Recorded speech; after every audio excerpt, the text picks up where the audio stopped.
নিজেকে নিজেই অনেক বেশি অবহেলা করে ফেলেছি।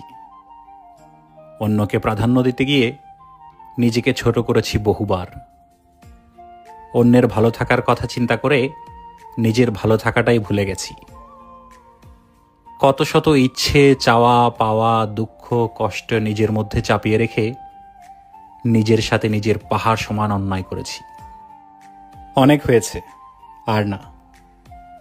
এবার অনেক টাকা হলে হারিয়ে যাওয়া সময় থেকে নিজের জন্য কিছুটা সম্মান কিনে নেব।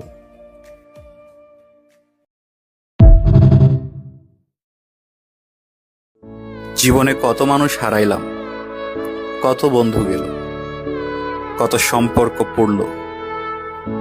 এখন শুধু একটা হাসি দিয়েই সামনে আগাই, কারণ জানি আগামীকালও হয়তো কেউ না কেউ হারিয়ে যেতে পারে।